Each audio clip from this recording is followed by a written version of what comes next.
studies themselves need to be adequate.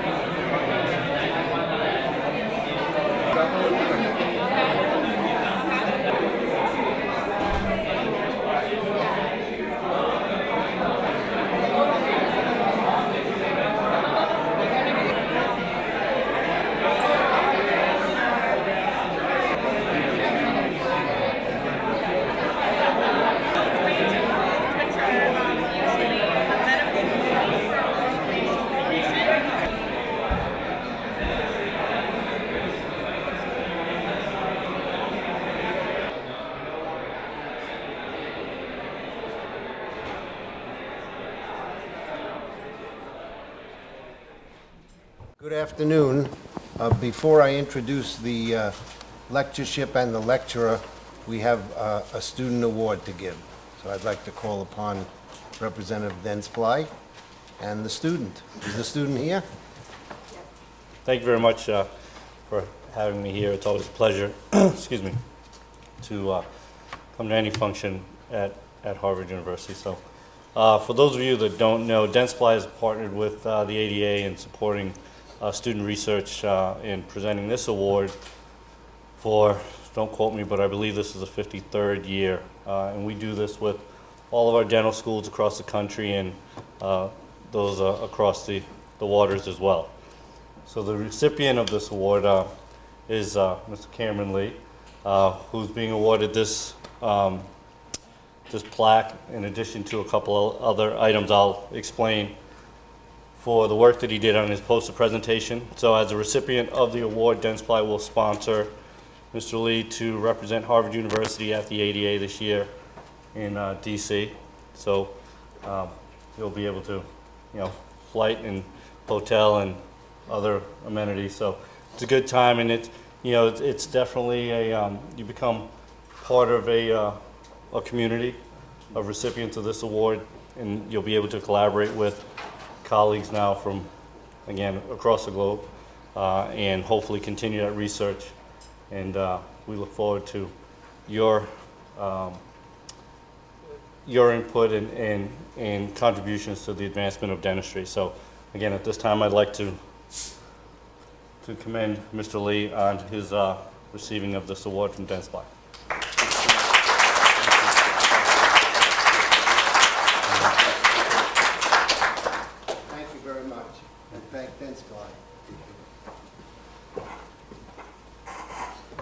So for those of you who don't know, I'm Bruce Donoff, I'm the Dean. And I have the pleasure of telling you a little bit about this Giddon lectureship. And it's sponsored Dawn Giddon, who is like a good angel on my shoulder, always with interesting ideas. A dentist, a periodontist, a psychologist, a PhD, and he is generously supported this lecture for a number of years and always brings to us a subject and an individual of very high caliber that we wouldn't ordinarily see at the School of Dental Medicine. And looking around the audience, I can tell immediately that this isn't the usual continuing education and dental implant audience. And so let me tell you a little bit about Don Giddon, who couldn't be here today and sends his regrets. He has been a long-term faculty member here, a department head. He was dean of the NYU School of Dentistry for about 7 years, and in the past 10 to 15 years has been an avid supporter of student research here at the School of Dental Medicine. His contribution via this lectureship is to bring individuals of very high caliber here, and today is no exception. We are very pleased to have as our lecturer Dr. Bruce S. McEwen. I love the name Bruce because it's my name, and it always gives me an excuse to tell my favorite story, being picked up by a driver at the NIH many years ago, and he said, "Are you Bruce Donoff?" I said, "Yes." He said, "Bruce, I like that name. I've never met a person with the name Bruce who wasn't a nice person." Absolutely true story. So I assume you're a nice person. Not only that is he is a star. He is Alfred E. Mirsky Professor in Harrod and Margaret Milliken Hatch Laboratory of Neuroendocrinology at the Rockefeller Institute. Not a shabby place, to say the least, located on the east side of Manhattan. He has studied how hormones and changes in the brain throughout life protect the brain from stress, and I think we're in for a treat in having this kind of quality lecture to learn about something new. I must admit, before I tell you title, when I was a student and we did a lot of neuroanatomy with Hubel and Wiesel here, I became enthralled with the red nucleus. So if somewhere in your lecture you can tell me what the function of the red nucleus is, I'd really appreciate it. In any case, what I'd like to do is to introduce him now. He's going to talk on the brain on stress, epigenetic mechanisms of brain plasticity throughout the life course. We're really very honored.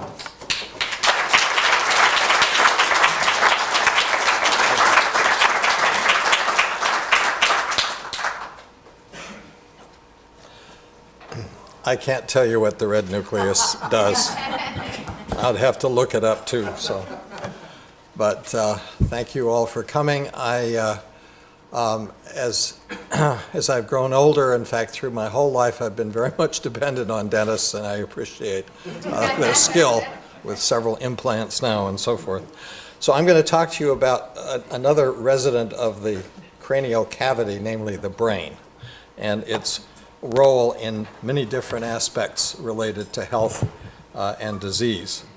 And I'm going to start out by this statement, which is what I'll be trying to tell you, how the physical and social environment gets under the skin and affects the function of the entire body throughout the life course, acting in large part via the plasticity and vulnerability of the brain, which shows subtle sex differences. So this will be about our research in context of much other research going on in the field, and there are connections to inflammation and pain that I will call attention to as we go forward. So this is an article that actually appeared in the New England Journal of Medicine based on a lecture I gave a number of decades ago that really tells this whole story, the idea that we have stressors, we have our physiologic and behavioral responses I'll talk about, we have the individual differences that come from our genes, our early experiences, our experiences through adult life, and the central organ that determines what is stressful, threatening, and determines the physiologic and behavioral responses is our brain. Now, I will briefly talk about this concept of allostasis and allostatic load. Basically, allostasis is a word that coined by Sterling and Iyer at the University of Pennsylvania to talk about how, in their case, cardiovascular responses help. But we generalized it to say that every physiologic response, cortisol, adrenaline, sympathetic, inflammation, is putting out a set of mediators that help us adapt, and that's what they're there for. They help us adapt and survive. But when there is a lot of activation, a lot of stress, and when these mediators that talk to each other are dysregulated, too much cortisol, too little cortisol, too much sympathetic, not enough parasympathetic activity, then they can lead over time to a wear and tear on the body and brain, which we call allostatic load. Now, an example, of course, of one of the mediators is cortisol, which, as we know, is produced by the adrenal in response to ACTH, which in turn is secreted in response to releasing factors in the hypothalamus, and these are released by incoming neural input from physical or psychological stressors that cause this process to start. When cortisol is secreted, it actually enhances immune function. It improves certain aspects of memory, things we need to survive if we, in the future, to avoid danger, promotes energy replenishment and more efficient cardiovascular function.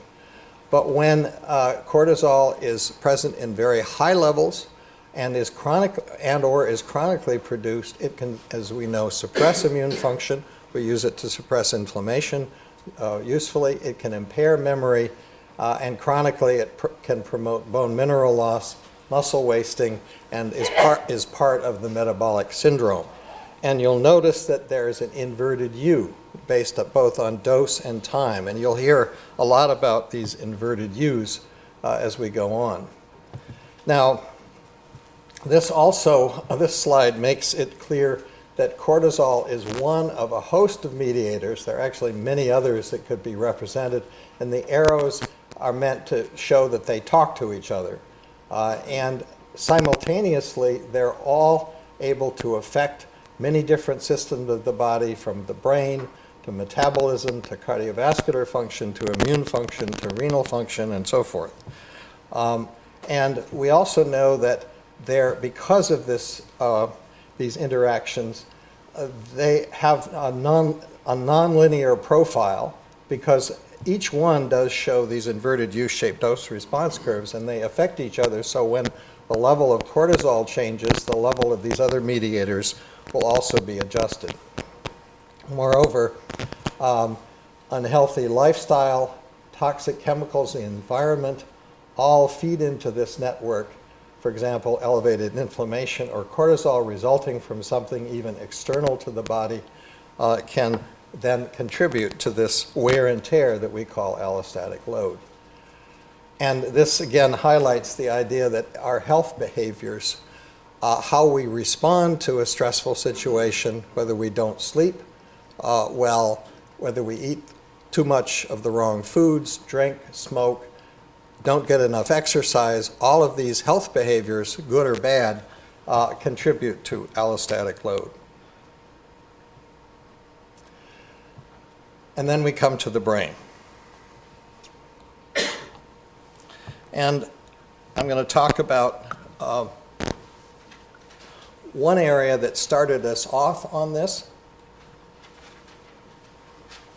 which is the hippocampal formation, shown here in the human brain, closely connected. This part, the anterior hippocampus, is closely connected to the amygdala, which you'll hear about shortly.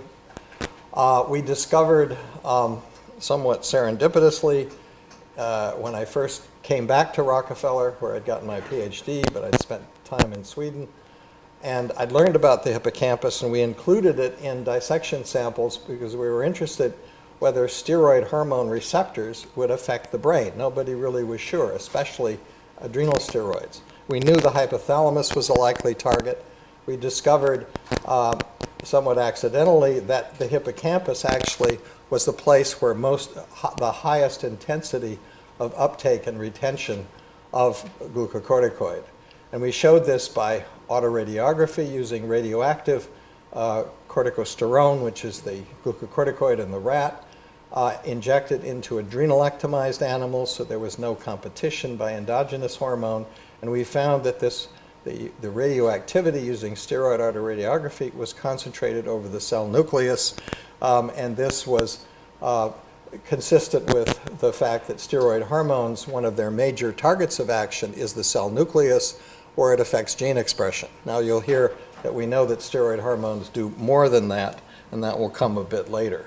But this started us and other people off to consider not only the hippocampus, but other areas of the brain outside of the hypothalamus as targets for hormones, sex hormones, stress hormones, and we now know that the whole brain is a target for most of these, virtually all of these circulating hormones. In the course of this, we and others have established the fact that there is continuing plasticity of neurons that dendrites can grow or shrink with experience, often stressful experiences, that synapses, at least a subset of synapses on dendritic spines, these release glutamate as transmitter, they are turning over continuously, and that there's a limited amount of neurogenesis in the dentate gyrus region of the hippocampal formation that continues through adult life. It declines as we get older, but it can be reactivated in older people by regular physical activity, and activated in young animals as well. We know these processes are ongoing. They're affected by hormones and controlled by experiences that we have, by physiologic activity of various kinds. Looking at the hippocampal formation, the cross-section of the trisynaptic circuit, the information comes into the hippocampus from the entorhinal cortex. This is the input that degenerates in early stages of Alzheimer's disease. That the input comes into both of these, dentate gyrus and CA3. There's feed-forward and feedback activity, which is part of what enables the hippocampus to remember things in space and time. But with the induction of seizures, this instability actually leads to cell damage and loss. And what we found is that repeated stress, while not causing any cell loss, leads the apical dendrites of these CA3 neurons to become shorter and less branched in a reversible way, as long as you turn off the stress after a period of a few weeks. And the stress will also inhibit neurogenesis and cause the dentate gyrus to get smaller. So this is an example of a prolonged 6-week, every day, putting an animal during its resting period in a restrainer, which it doesn't like, feels confined. And after 6 weeks, there's a significant decrease in cell proliferation and which is in the inner part of the granule cell layer, decrease in volume of the hippocampus and the number of granule cells. Now, it's important that we'll come back to this, not only is the hippocampus important for spatial and episodic memory, it's also important for mood regulation and a target of antidepressant action. So neurogenesis is affected by stress. I mentioned glutamate. And glutamate, of course, is the major transmitter throughout the brain. GABA is the inhibitory transmitter. The glutamate is essential for the stress-induced remodeling of the CA3 dendrites that I just showed you. It's a mediator of the inhibition by stress of neurogenesis. But in general, it's important for many of the adaptive features of brain function because it is a widespread transmitter throughout the entire nervous system. What colleagues in Cleveland found is that during a restraint stress, which is the stress that we have used repeatedly, repeated restraint stress will cause these changes. A single restraint stress causes an extracellular rise in glutamate determined by microdialysis. And you'll note here that these investigators showed that adrenalectomizing animals prevented that rise, and we now know that glucocorticoids have a rapid effect to stimulate the release of glutamate that may have been reflected here. This is the remodeling shrinkage of these dendrites, which under stress can be blocked by blocking NMDA receptors as well as by blocking adrenal steroid synthesis. So we know that they work synergistically. Now there is a gene, a metabotropic glutamate receptor called mGlu2, which is present presynaptically, and it inhibits the release of glutamate and slows down any overflow of glutamate, which seems then to be able to have some damaging effects, the overflow. It turns out that this glutamate overflow is probably a contributor to depression and also to many neurological diseases and also brain aging. And I'll mention these as we go on. Now, the term epigenetics, which I'm sure you hear a lot about now, originally meant the emergence of individual characteristics during development that you couldn't tell from a fertilized frog oocyte or a fertilized oocyte of a mammal, that it would develop in whatever way it does. At each stage represented the appearance of new characteristics. Now epigenetics refers to things above the genome that do not change the DNA sequence, but regulate how genes are expressed. So this includes the modification of histones, leading to the folding or unfolding of the chromatin, to activate or repress genes, the binding of transcription regulators, including, of course, the steroid receptors at the nuclear level, methylation of cytosine bases in DNA without changing the actual genetic code, and microRNAs and a variety of non-coding RNAs that regulate the survival of and function of the actual messenger RNAs. And then there are the category of transposons and retrotransposons, occupying almost 40% of our DNA, that actually can undergo some DNA reorganization. And I'll mention that as we go forward. This is a little bit beyond the definition of epigenetics and appears to be increasingly important in things that I'll tell you. One example then involving methylation, acetylation and methylation of histones. First, acetylation. The acetylation of histones, especially histone H3, there are a number of different types, and in this particular case, lysine 27. This acetylation is associated with increased transcription. And this is how a rapidly acting antidepressant called acetylcarnitine, a naturally occurring substance, by acetylating the histone, leads to the unfolding of chromatin and actually causes the upregulation of mGlu2 that then slows down excessive glutamate release.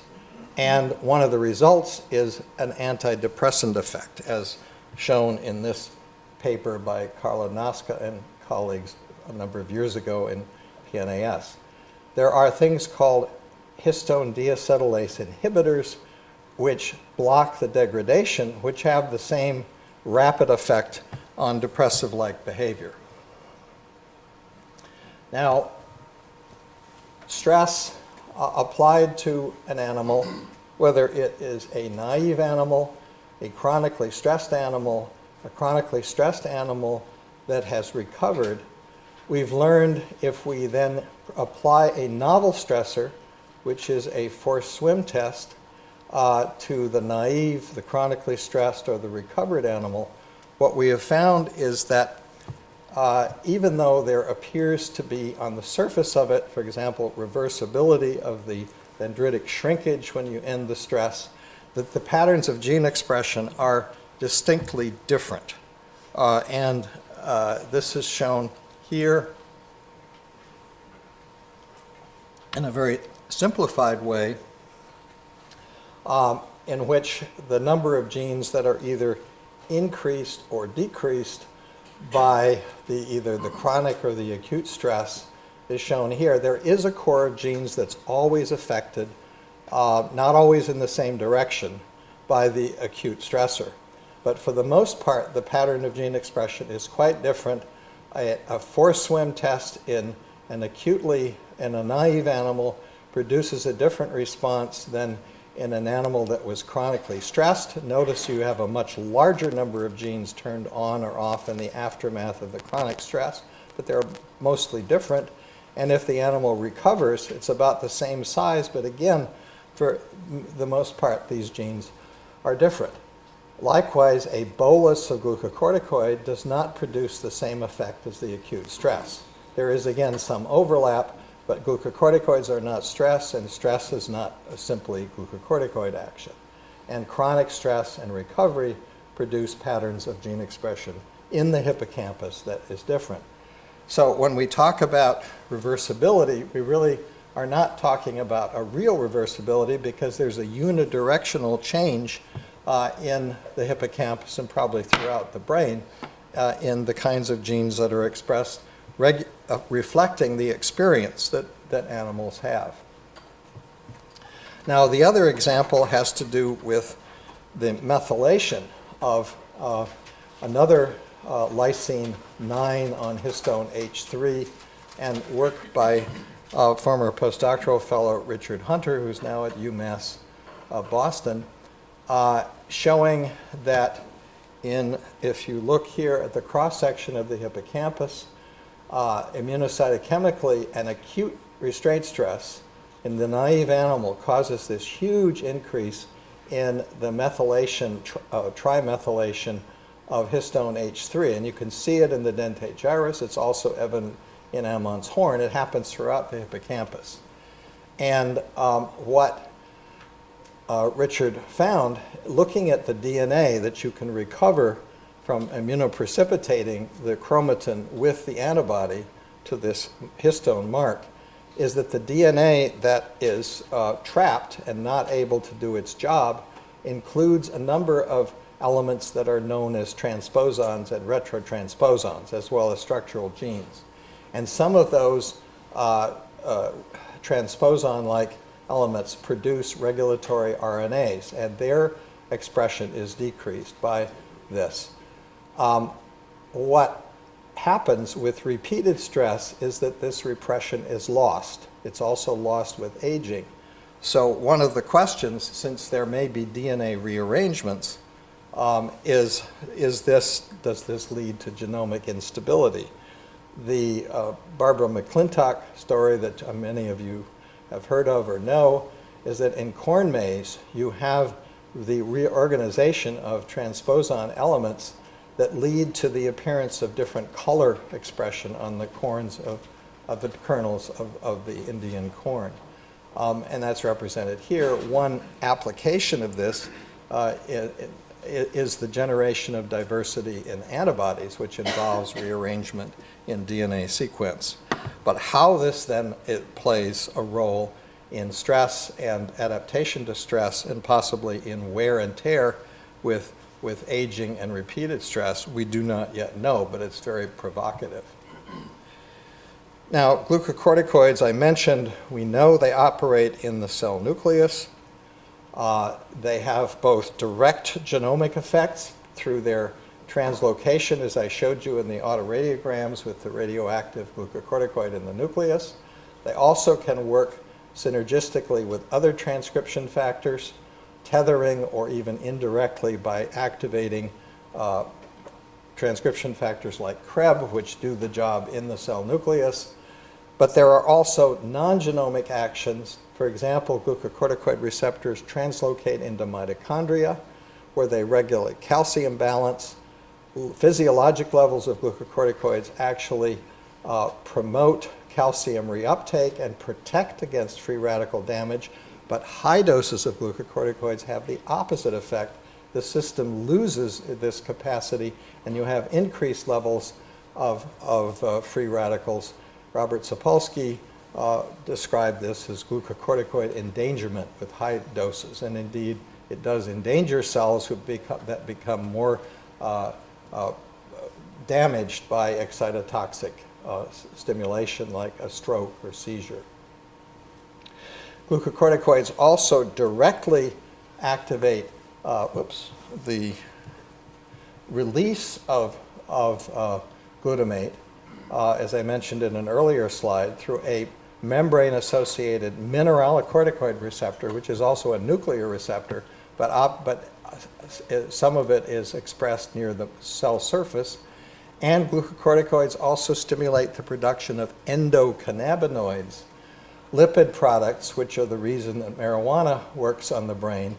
And these endocannabinoids act on presynaptic CB1 receptors to inhibit the release of glutamate. So you have a stimulus that can drive, glucocorticoids can drive the release of glutamate, and stimuli that can counteract that and inhibit the release. Some cells have specialization of CB1 receptors on GABA cells, so there the CB1 receptor is actually inhibiting the release of GABA, which allows the excitatory tone to increase. So this is another way that the brain, the specializations of the brain work, and how glucocorticoids have many, sometimes counter-regulatory, compensatory actions, which is why their operation in time, in dose and time, is so important for the outcome.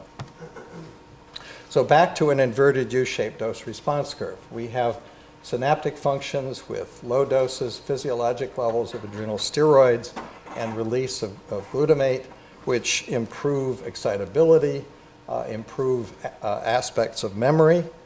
With higher intensity of acute activation of these systems, you actually have the opposite effect: inhibition of excitability, impairment of certain kinds of memory.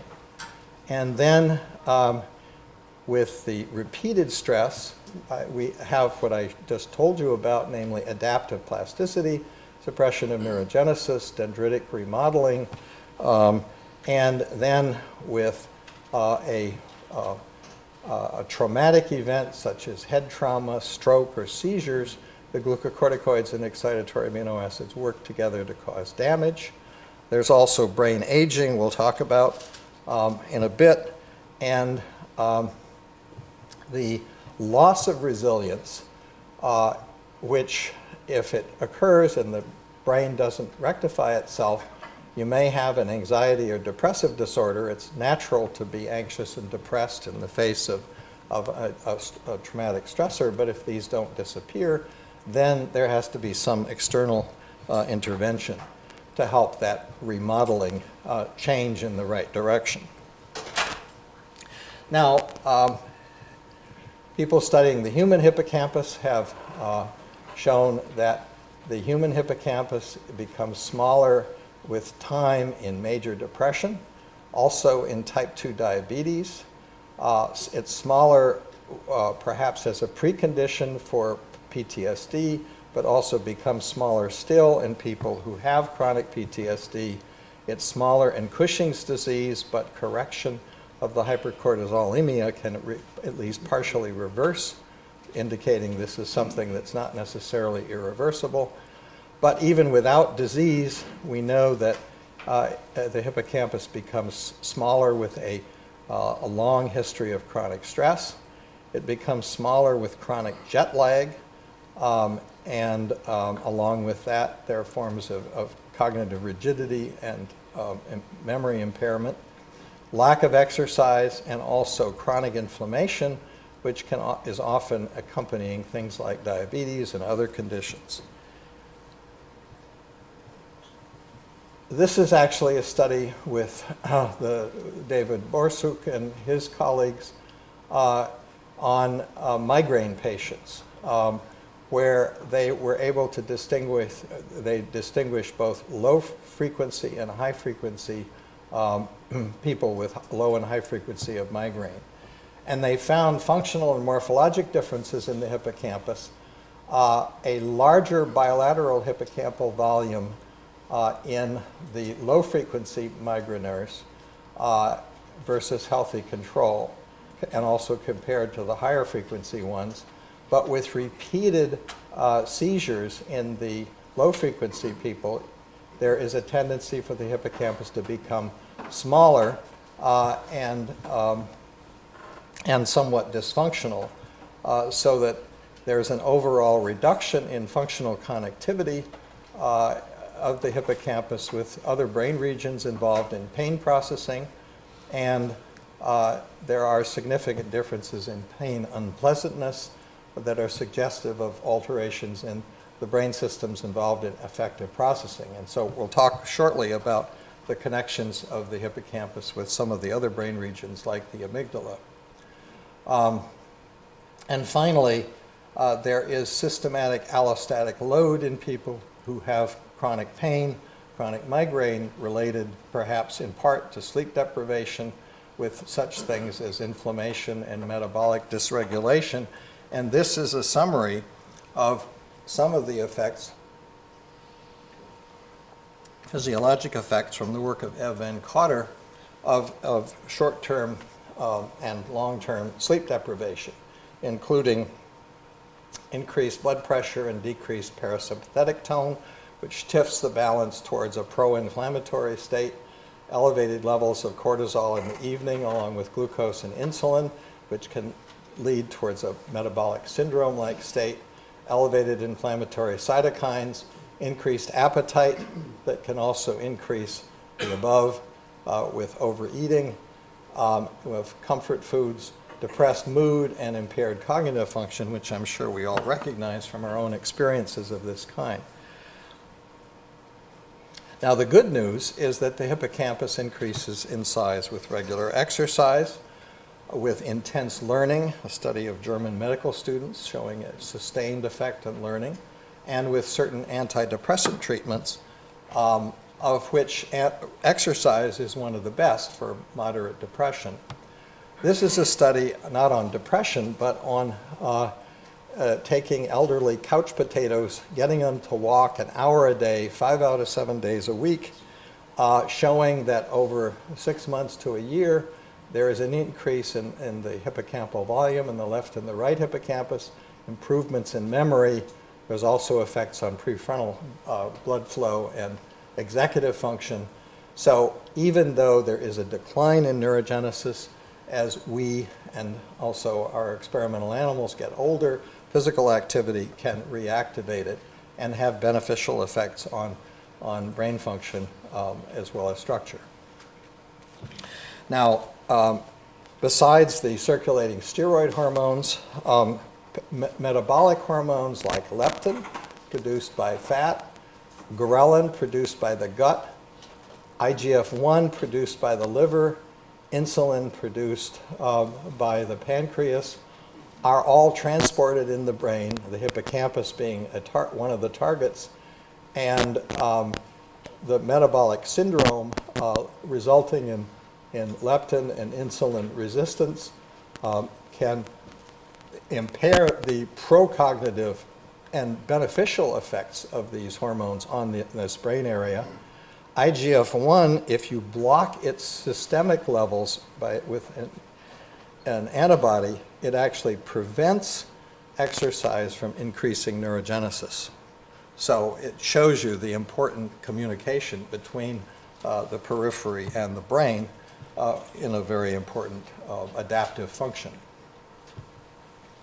So let's now go from the hippocampus, which is involved in memory and mood regulation, but also involved in shutting off the stress response, talk about the amygdala, which is important for anxiety and fear, but it also turns on the stress hormone response and increases heart rate, and the prefrontal cortex, which is important for decision making, working memory, and a host of self-regulatory behaviors. And it also helps to shut off the autonomic and neuroendocrine stress response. So if we have changes in architecture in these brain areas, as we see in the hippocampus, we're going to alter the activity of these brain areas and their relationship to each other because they all talk to each other. And what we know is that while in the prefrontal cortex, the medial prefrontal cortex and hippocampus, chronic stress causes dendritic debranching, as I showed you, in the basolateral amygdala and the orbital frontal cortex, there's expansion of dendrites. Animals become more vigilant, more anxious, and less cognitively swift, less able, for example, for the prefrontal cortex to exert inhibitory control over the amygdala activity.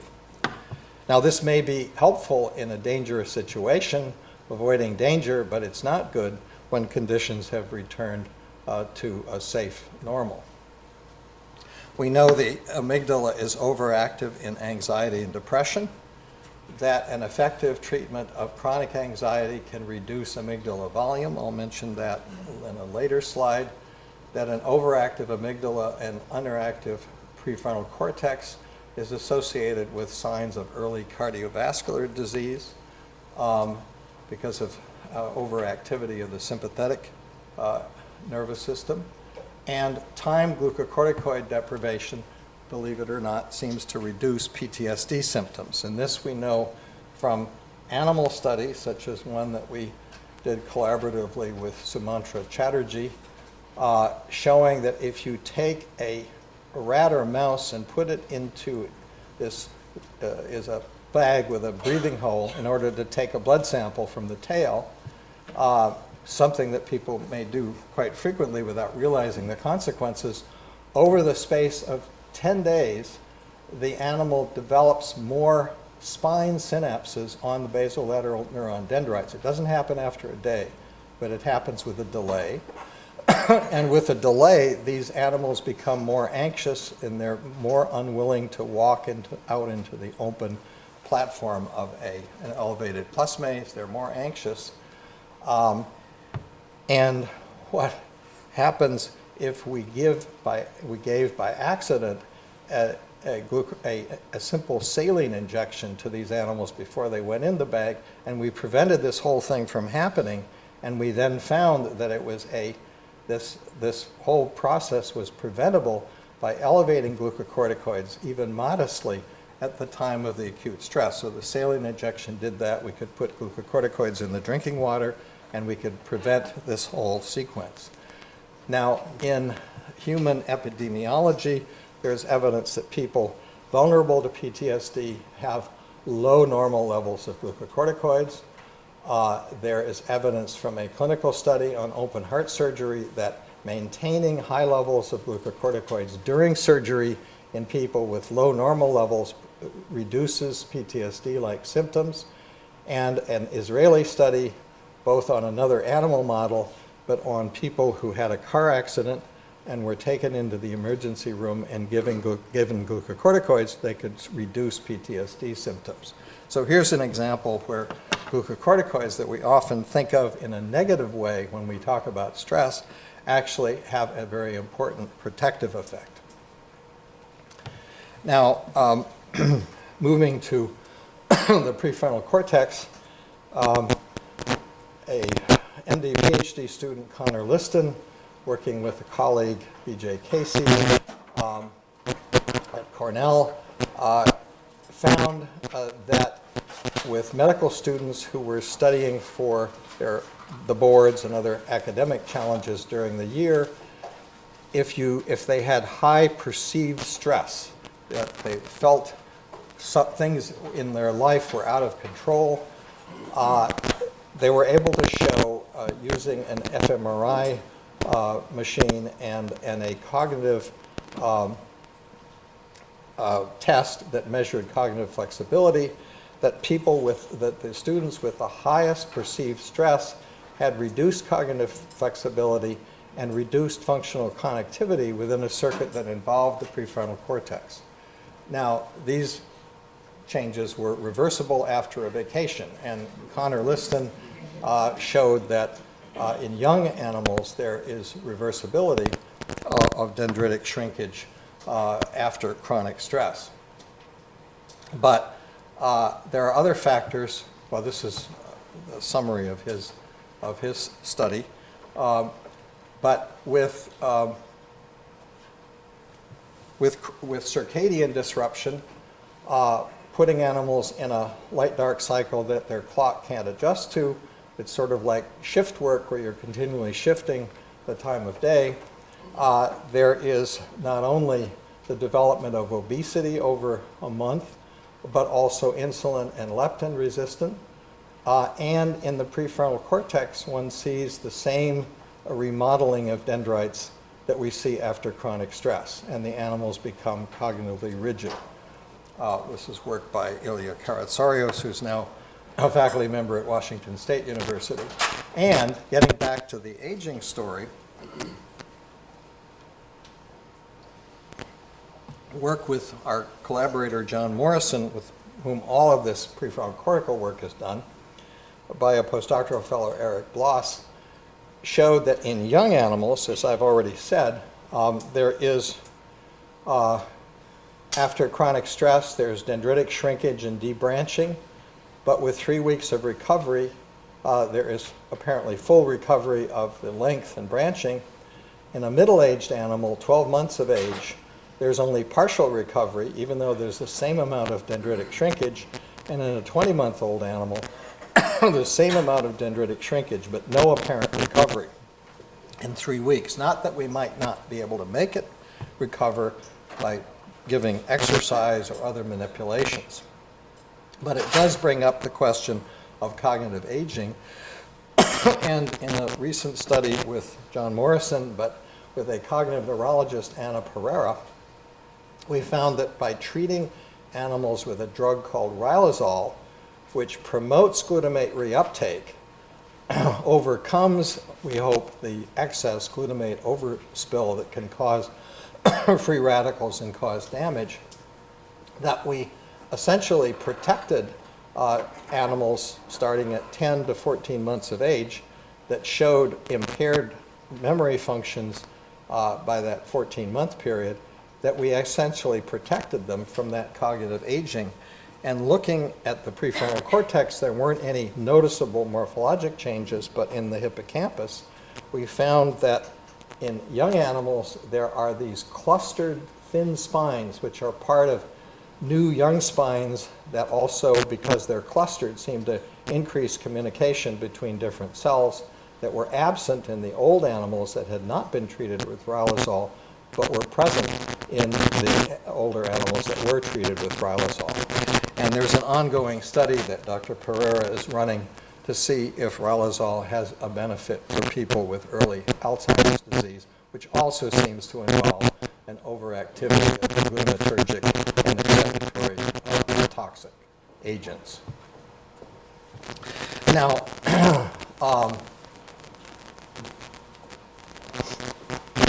everything I've been telling you so far about stress effects pertains to male rats and male mice. When we looked at females a number of years ago, we found that female animals did not show the hippocampal shrinkage that males did with chronic stress. And Rebecca Shansky, working with John Morrison, now she has her lab here at Northeastern, found that in females, we could not see the shrinkage of dendrites that we could see in males after chronic stress.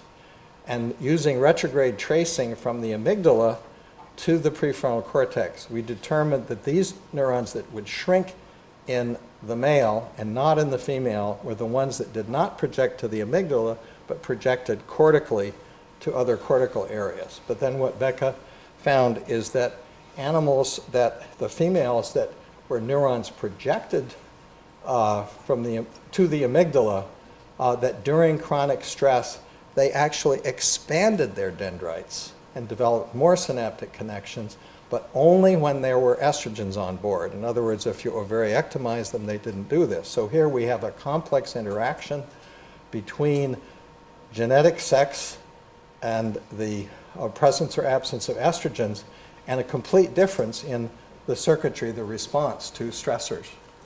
Now, if these changes take place in this part of the brain, which no one would have suspected had sex differences, what other sex differences may there be throughout the brain? And I say this because we know that at the electron microscopic level, from work of people like our collaborator Terry Milner, at the electron microscopic level, you can find evidence of immunocytochemistry, EM immunocytochemistry, of receptors for every steroid hormone, estrogens, progestins, glucocorticoids, androgens, not only in occasional neurons, they're not always in the neuron nucleus, but in many cases they're in presynaptic terminals, in dendrites, in mitochondria, in glial cells, and the whole brain seems to have express these receptors. Now, where this, so this is what's summarized here. We know that estrogens promote spine synapse formation in the hippocampus, prefrontal cortex, and also hypothalamus, and possibly other brain regions. And we know that there are multiple neural functions affected by sex hormones in men and women, including attention, memory, motor coordination, and pain sensitivity. And where this plays out at a functional level are studies done by Uta Habel in Germany showing if you give men and women tests of empathy, 3 different tests, they end up doing equally well in the scoring system for the tests.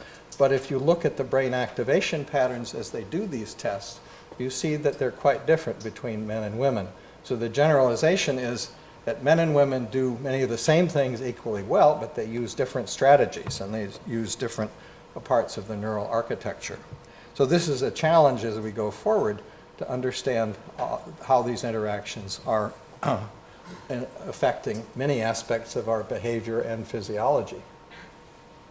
Now, the final part of the talk is to look at the effects of early life, and this review article by Neil Halfon and colleagues points out that the early phase of biomedicine was by discovering antibiotics. We got the idea there were magic bullets for diseases, but then came the non-communicable diseases, and an article as long ago as by George Engel in Science pointed out that the health behaviors, the non-communicable diseases, needed not magic bullets, but another approach that involved the psychosocial environment, behavioral change, and so forth. And then Neil Halfon points out that, yes, while this is very true, things that happen early in life and the genetic differences that we may have, as well as complex systems biology, determine something over the life course. And what happens earlier has a lasting influence on what happens later on. So what about the role of the brain in all of this? So there are things, if we talk about genes, there are things that are now referred to, genes that are now referred to as context-sensitive alleles, and there's epigenetic modifications that we've already talked about some. But here's the phenomenon. This is a study by Martha McClintock at the University of Chicago, taking animals that they bred in the laboratory, screening them with a simple open field test to find animals that were more anxious or less anxious, determining with periodic tests that this was a stable personality index of these animals, and then showing in the end of their life that the anxious animals died on the average 200 days sooner than the less anxious animals. And we and others see evidence of individual differences all the time in animals that we buy from a supplier, and and can only suspect that early life manipulations can have effects.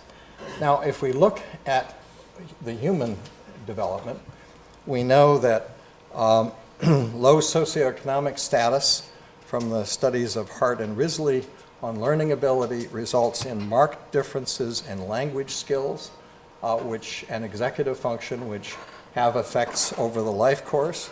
That chaos in the home results in greater helplessness and distress and poor self-regulatory behavior, meaning that the prefrontal cortex, which develops postnatally, is adversely affected.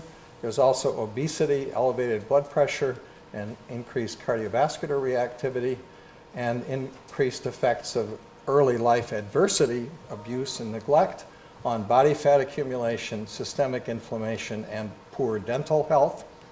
And the risky families idea is that there may not be outright abuse, but lack of attachment, unsupportive parenting can have many of the same consequences as we see after the adverse childhood experiences, which you may know from the work of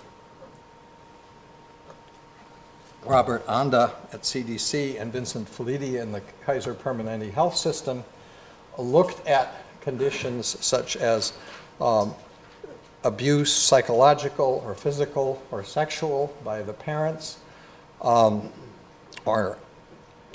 neglect, emotional and physical neglect, and household dysfunction, so alcoholism or drug abuse, divorce, depression, mother treated violently or an imprisoned household member.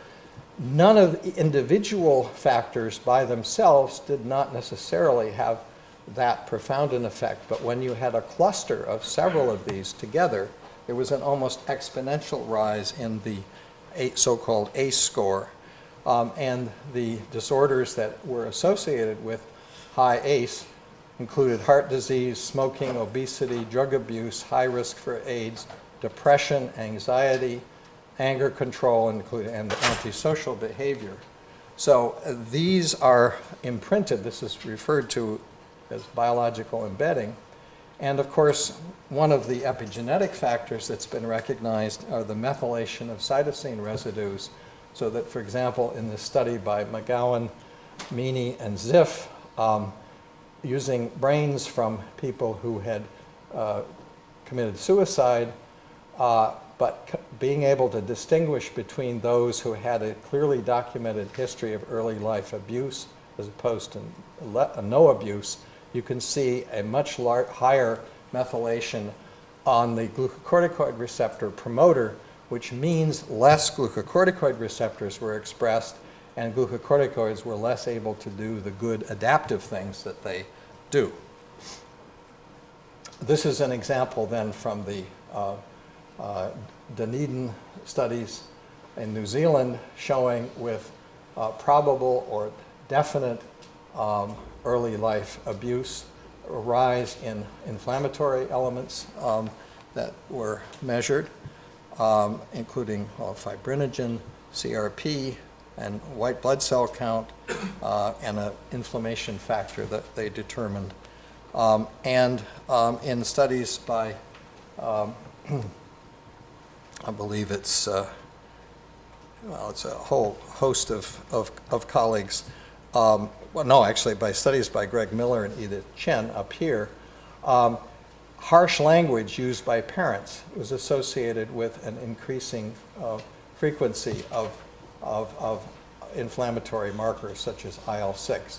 And what this indicates is that sympathetic activation actually, in the absence of adequate parasympathetic activity, can turn on the inflammatory response in white blood cells. So it's unfortunately rather easy to see these increases in inflammation and all the consequences that may ensue. So what can be done about this when a problem has taken place because of early life adversity or at any point in the life? I've already talked about the beneficial effects of physical activity in terms of decline with aging and also as an antidepressant. There is a study from the Harvard Mind-Body Center looking at a mindfulness-based stress reduction in people who have chronic anxiety, who show decreased anxiety. Those people show a decreased in amygdala volume and activity. So suggests that that kind of intervention, when it is successful, can actually have a brain effect. And then we know from studies like the Experience Corps, which gets elderly volunteers to, in this case in Baltimore, work in an elementary school, help with reading and discipline and so on. And these people become a team of co-workers. They develop friendships. They have increased physical activity. We know that they have improved executive function, less decline in their overall health, and one must begin to factor in this concept of meaning and purpose, or eudaimonia, as part of the positive factors that contribute to better health. Now, the notion then is there are no such things as magic bullets for these conditions. Take an antidepressant like Prozac, which some people might have regarded as a magic bullet, only it doesn't work that effectively in everybody. And a study was done on rats that have monocular deprivation, so they had a unilateral visual system, giving them Prozac while they were stimulating bilaterally the visual system when they were young adults, and finding that you could reverse the emblystomia and create a binocular visual system in these animals. A group in France gave fluoxetine while people recovering from a stroke were doing physical therapy and found acceleration of recovery there. And the idea in psychiatry, which is not surprising then, is that the antidepressant may increase the possibility of plasticity, but you have to have a targeted behavioral intervention to help the person change in the right direction. Now, the same group that had done the studies on Prozac and visual cortical plasticity showed there was nothing magical about Prozac because they could do every other day caloric restriction, which elevates cortisol, by the way, and could stimulate bilaterally and get a binocular vision.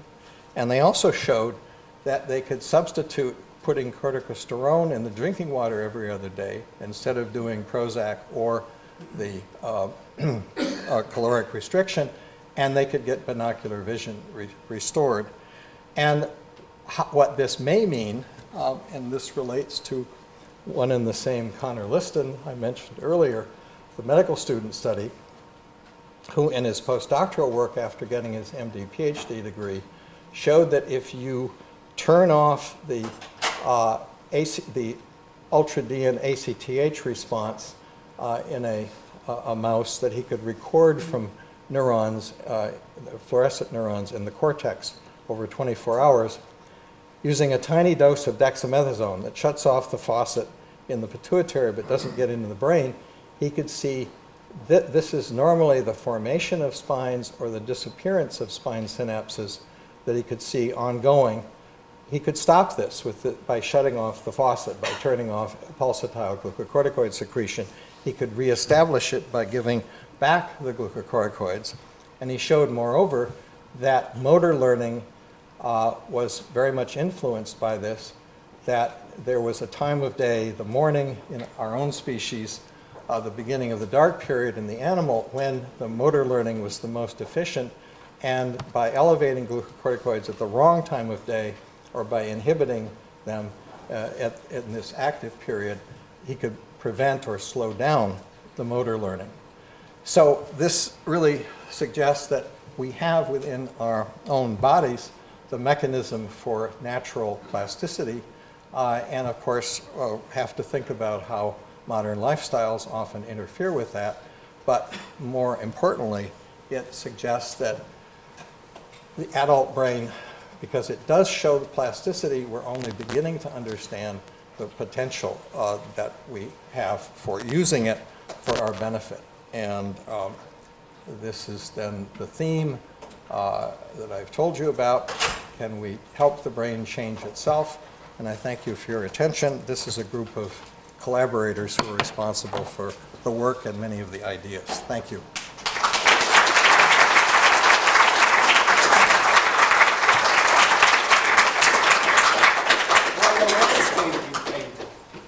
Quite a landscape. Will you take some questions? Sure, absolutely. Are there any questions for Dr. Bjorn? Yes. Are there any studies on genetic variations in genes that are important for glucocorticoid synthesis that can be linked to some of these disorders that you mentioned? I can't think it. Well, actually, the one that is very interesting are the 11-hydroxysteroid dehydrogenases. There's one form that favors the removal of the hydrogen to generate, in this case, cortisone from cortisol, and the other one, which is a different gene, that causes the reverse. And studies that were done with overexpression of 11-HSD1, the one that reactivates glucocorticoids, if you overexpress in the liver and or in the fat, you create metabolic syndrome and liver damage. I think they were done here by Jeff Flyer. But if you remove this gene from the brain ages more slowly. And this is work of Jonathan Seckel and colleagues. And this is now with inhibitors that can interfere with this. This is now being tried pharmacologically as a way of treating obesity and so on. What this also says is that you cannot totally rely on blood levels of cortisone or cortisol if the tissue has the ability to metabolize or to reactivate it. So that's one example. There are also alleles of the glucocorticoid receptor that make big differences in terms of the outcome. And there are other genes. In fact, the thing I didn't really mention, I left out the slide, is the notion, if you have a gene that is associated like a serotonin transporter allele, short form, with alcoholism and predilection for depression, that doesn't necessarily mean it's a bad gene, because people have shown in a positive nurturing environment that gene can lead to better than average outcomes. And so the way of describing this phenotype is to talk about an orchid or a dandelion. And the orchid alleles are the ones that are very sensitive in a both negative or positive sense to early experience, and maybe even experience throughout adult life. The dandelions are the tough ones that, however, don't necessarily mean rising to great heights or sinking to, and that concept helps change the view that there are always bad genes. We know there are bad genes for some neurological diseases, but this, depending on the environment, may lead to different outcomes. And I think it's a better way of looking at most of the genes that we deal with in these conditions. Another question? Yes. I was wondering what can be the functions of the RNAs that are produced from the transposons and repeat elements of the brain neuronal function. I'm not sure, I certainly don't know, I'm not sure that anybody knows. I mean, certainly the so-called microRNAs, which we know interfere with a messenger RNA survival and translation and so on, would be one example. And I think there are other examples that are being worked out. The RNAs that are produced by retrotransposons, which are often derived from viruses that have inserted themselves in the genome, would be part of replicating the virus itself. And I'm not sure how, and perhaps evolution has allowed them to attain other roles, but I honestly don't know. I'm trying to find out more about that myself because it's such a new area. Yes. Thank you so much. I really love your paper. I learned a lot. I have a question. Right now, you talked about the hippocampus, cortex, and amygdala. How about the PVN? Because when you're talking about the glucocorticoid, we oftentimes think about the CLH, and also we think about how the hypothalamus PVN edge being involved in this HPA axis and the whole of the stress regulation mechanism. So I would like to have your opinion. For sure. I mean, you know that CRF is produced in the amygdala and is positively regulated by glucocorticoids, produced in the PVN and is negatively regulated by glucocorticoids. It produced in the hippocampus where it regulates spine turnover, and it doesn't appear to be affected by glucocorticoids. In the PVN, I'm not aware of as many studies of plasticity, but it certainly is involved in there as well. But the other part of the whole notion of the HPA axis is that in the absence of the adrenal glands, if you maintain some glucocorticoid treatment, so ACTH levels are in the normal range, you can still stress an animal and see the turn on of the ACTH response and the shut off of that response. You do not need the glucocorticoids acting as a thermostat to turn it off. It's neurally mediated on and off. And one of the interesting findings from Mary Dahlman's laboratory a number of years ago is that if you replace glucocorticoids with a constant level of glucocorticoids under the skin, that turn on and turn off is very sluggish. If you replace it with a diurnal rhythm, so the animal drinks during its dark period, it has a reverse diurnal cycle, but you have very efficient turn on and turn off. And there's evidence that it's the circadian priming that actually leads to the ability to efficiently turn on and turn off the HPA response. It's much more complicated than the thermostat idea that we often have about it. And then there's also the role of metabolic elements like sugar load in determining also the turning on and turning off of the HPA response. So there's a lot to be learned about looking at the PVN in terms of its plasticity under these circumstances, but I don't know of any work that's being done on it that should be. Yes? Is there a level of chronic stress that improves our ability to handle more higher levels of stress? Well, I think it also has to do with one's own individual sense of self-esteem and ability to control things.